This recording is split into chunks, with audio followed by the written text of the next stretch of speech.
Nous continuons le décryptage dans un instant avec vous, auditeurs, téléspectateurs, vous qui nous regardez du côté de Madagascar. C'était dans l'air, il le dit Titi, depuis des semaines. C'est même un secret de Polichinelle. C'est désormais officiel depuis hier soir. Dr Kassory Fofana, nommé Premier ministre, chef du gouvernement. Le décret présidentiel le nommant à cette responsabilité étatique a été annoncé lundi soir à la télévision nationale. Dans les jours à venir, il le dit, il devrait donc composer un nouveau gouvernement dont les populations n'attendront qu'une chose, voir l'état de leur pays et leurs conditions de vie s'améliorer. On essaie de comprendre ce matin avec beaucoup de questions. Vous avez suivi avec nous, avec les chroniqueurs. Qui est Dr Ibrahima Kassory Fofana et quel est le parcours de l'homme? On vous a dit quels sont les défis auxquels lui et son gouvernement devront faire face. Qui pour faire partie du nouvel étalage gouvernemental? Comment réagit-on justement à la nomination de Dr Kassory Fofana au poste de PM? On essaie de comprendre ce matin. Allez, patatras, parce qu'on n'arrive pas à joindre d'Alain, parce qu'on sait bien sûr que c'est son gars sûr. On pense un petit peu à ces années 1996, parce qu'à l'époque, Titi, vous n'allez pas me dire le contraire, il y avait, allez, on va dire, deux camps, camp Sidia et camp Kassory à l'époque. Donc voilà, on essaie de comprendre avec Amadou Damaro Camara, que nous allons appeler dans la deuxième partie de l'émission. Et là, celui d'Alain Diallo, si tout va bien, pour intervenir en direct. Et puis, docteur, non, pardon, lui c'est Faya François Bruno du PEDN et Ahmed Kourouma du groupe que nous allons appeler dans la deuxième partie de l'émission. On va continuer le débat avec vous, Mafoudi Abangora. Sur la priorité. Souvent, on aime à citer le Rwanda comme exemple d'émergence aujourd'hui. Et il faut dire que là, chaque fois qu'on cite, on revient sur les prouesses du président Paul Kagame. Aujourd'hui, on se réjouit bien qu'il y ait un nouveau Premier ministre, d'accord. Mais encore la question, qu'est-ce que lui va faire face au président de la République? Les marchés de gré à gré. Aujourd'hui, oui, ça dépend. Voilà. Non, mais si, Roby a dit, c'est la personnalité. C'est important. Est-ce que la personnalité suffit? Est-ce que oui, la personnalité suffit, je suis désolé. Honnêtement parlant, ça suffit. La personnalité suffit. Ça compte beaucoup. Voilà, ça compte énormément. Mamadi Youla n'était pas un mauvais cadre. Du tout. N'était pas un mauvais cadre. C'était un très bon technicien. C'est bien de le dire. Elle l'a dit la dernière fois. Il avait le bagage intellectuel. C'est bien de le dire. Mais ce qui lui manquait, c'était la personnalité. Ça suffit pas, je te jure. Oui, non, ça suffit pas. La personnalité. Écoutez, aujourd'hui, il n'était pas un mauvais cadre. Non, en fait, il s'est retrouvé dans un monde qui n'appartient pas. Ce sont les conditions de nomination. Les conditions dans lesquelles les deux ont été nommés, mais des conditions absolument différentes. Non, on ne peut pas expliquer ça.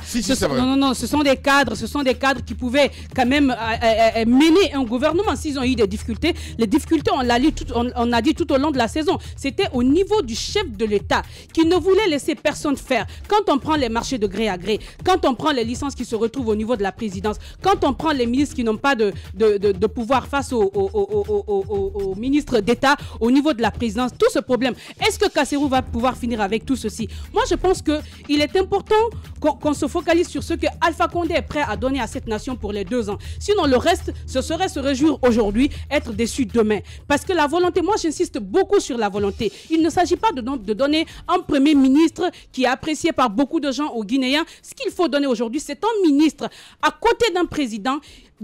Ils ont la volonté de sortir les Guinéens de l'ornière. Aujourd'hui, quand on prend tout ce qu'on nous cite comme prouesse du côté avec les fonds que nous obtenons avec le Fonds monétaire international, la Banque mondiale. Mais aujourd'hui, allez prendre un simple Guinéen. Qu'est-ce qu'il vous dira? Il ne peut pas se soigner. Il a une mauvaise éducation. Les grands résultats, les grands chantiers et autres. Lui-même, Kassory même le reconnaît que jusqu'à présent, ces grands projets n'ont pas d'impact direct sur la population. Et justement, il s'engage à remédier à ceci. Moi, j'ose bien y croire. Mais encore une fois, je me dis que ça va être très, très difficile. C'est pourquoi moi, je me focalise sur le chef de l'État. Il faut que Alpha Condé, pour les 2 ans, le chef de l'État, pour les 2 ans qui lui restent, qu'il y mette de la volonté. Il n'est jamais trop tard pour bien faire. Il a eu combien d'années à gérer? On a tout le temps pleuré, c'est vrai. Il y a eu des réalisations par-ci, par-là, les infrastructures, la route. Mais quand on prend le Guinéen, dans son quotidien, il souffre encore. Est-ce qu'on va se réjouir aujourd'hui de l'arrivée d'un Premier ministre? Et pourquoi faire? Pour quelle mission? Qu'est-ce qu'il pourra faire auprès du chef de l'État? Moi encore, j'ose croire que Kassory pourra faire beaucoup, mais encore là, je reste sur mes gardes et je me dis que le véritable problème, c'est le chef de l'État. Et les deux là se sont entendus depuis. Écoutez, Kassory, avant que Kassory n'aille, vous savez, dans ce pays, on aime une chose hier. Qu'est-ce que vous voulez? On aime une chose hier et le contraire aujourd'hui. On a longtemps. Elle va terminer, s'il te plaît. Vas-y, s'il te plaît. Vas-y. Allez-y. Allez-y. On se réjouit bien évidemment. Avant que Kassory ne rejoigne Alpha Condé, Il était de ceux-là qui dénonçaient justement tout ce qui était comme dysfonctionnement. Mais lorsqu'il est arrivé, est-ce que ces dysfonctionnements ont changé? Ça n'a pas changé. Pourtant, il a trouvé plus de place au niveau du chef de l'État. Donc, est-ce que c'est pour changer quelque chose? Moi, franchement, je reste sceptique. Ah, ne dites pas qu'il n'était pas... Elle a lâché le mot. Donc, tu es sceptique. Ne dites pas qu'il n'était pas Premier ministre. Il jouait un grand rôle auprès du chef de l'État. Ah non, il a énervé là. Non, je ne... Désolé. Non, mais c'est différent. Non, mais écoutez. Les grandes gueules. La seule différence... Kassori, Premier ministre, et Kassori, ministre d'État chargé des investissements et des partenaires publics, c'est différent. C'est pas le même niveau de responsabilité étatique. Kassori Fofana, cadre vous êtes Premier ministre, vous avez la coordination, vous êtes à la coordination de l'équipe gouvernementale, de l'action gouvernementale. Donc c'est totalement différent. Et je pense que Kassori, Premier ministre, reste un cadre qui aura cautionné ou non les dysfonctionnements qu'il aura Merci. Vous devez quand même... Voilà. Allez-y, Moussa Moïsi là. Allez-y, Moussa. On peut appeler ces moments-là money time. Parce que, allez, il reste 2 ans, il faut faire beaucoup de choses. Une manière de voir un petit peu, est-ce que ça peut marcher ou pas du tout? Qu'est-ce qui peut marcher? Ben justement. Non, dites le mot. Ah ben j'en sais rien du tout, qu'est-ce que tu racontes? Non mais vous n'avez pas... Et voilà, il dit pas, il lâche pas le morceau, mais il voudrait que ça sorte de moi ma bouche. Les grandes gueules. Voilà.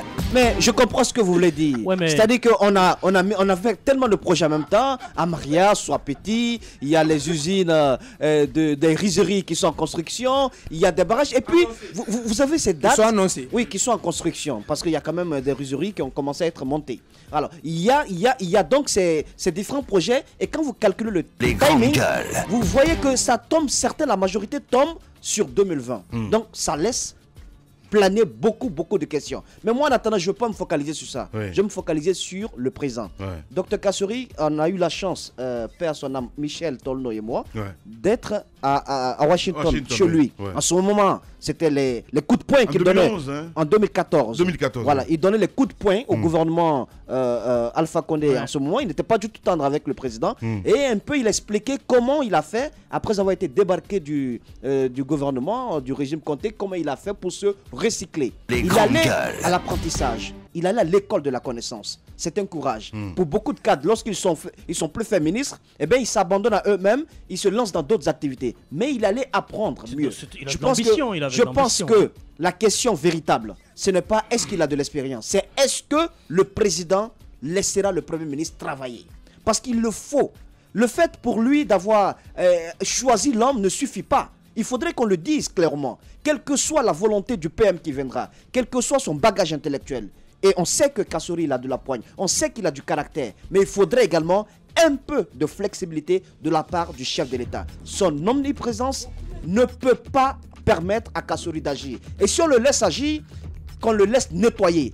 Nettoyer quoi? La gangrène. La gangrène de la corruption, la gangrène de l'injustice. Si on ne le fait pas, on va continuer à tourner en rond et nous ne sortirons pas de là. Parce que la nomination d'un PM, ce n'est pas la panacée, ce n'est pas la garantie que le pays sortira de l'ornière. La garantie, c'est quoi? C'est que le chef de gouvernement soit véritablement le Premier ministre et que le président de la République joue son rôle constitutionnel. Si cela n'est pas fait, ça ne pourra pas marcher. Moi, à mon avis, il le sera et il le pourra. Parce que, encore une fois, je reviens sur...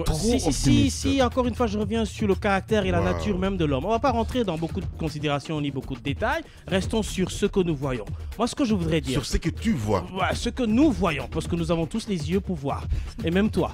Donc, ce qui est important pour moi aujourd'hui, vous voulez une chose hier et son contraire aujourd'hui. Hier, on accusait le président de la République d'être un président omnipotent, qui ne laissait pas ses ministres faire ceci, qui n'avait pas le courage de choisir des personnes qui, à un moment donné, pouvaient lui concurrencer. Personne. Si. Simple nomination. C'est pas une... Tu veux dire que ça change déjà? Permets-moi d'aller jusqu'au bout. Mais c'est ce que tu veux dire. Vous avez dit hier que le président n'aimait pas choisir des gens qui ont la possibilité de lui faire ombrage. Alors aujourd'hui, il sort de cela, il choisit quand même un homme qui, à un moment donné, ne l'oubliez pas, peut, à travers sa personnalité, peut faire ombrage au président de la République. C'est vrai, ce n'est même pas ce qu'il faut chercher justement. Il ne faut pas chercher un Premier ministre qui va être là, qui va se taper la poitrine devant le chef de l'État.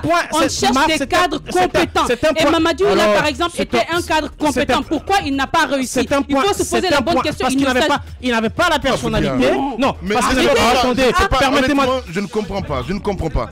Les auditeurs nous écoutent, il faut qu'ils comprennent quelque chose. Voilà. Une fois, Lorsque vous dites cadre, tous les ministres et premiers ministres qui ont été choisis dans ce pays sont des cadres de l'administration. Alors ne généralisez pas. Moi, ce que je voudrais dire aujourd'hui, c'est qu'il est important de souligner le fait que, encore une fois, Kassory Fofana, si l'homme veut vraiment réussir, parce qu'aujourd'hui le président de la République a deux visées. Il a une visée politique, ce qui sous-entend 2020 et après 2020, cela sort clairement du discours de Kassory Fofana samedi dernier au siège du président Kassiel. Donc autant il faut choisir un homme qui aura la possibilité de vendre ses ambitions politiques, autant il faut choisir un homme qui aura la possibilité de terminer ses grands chantiers. N'oubliez pas que c'est l'homme Shintok du gouvernement quand même. Il a le même carnet d'adresse.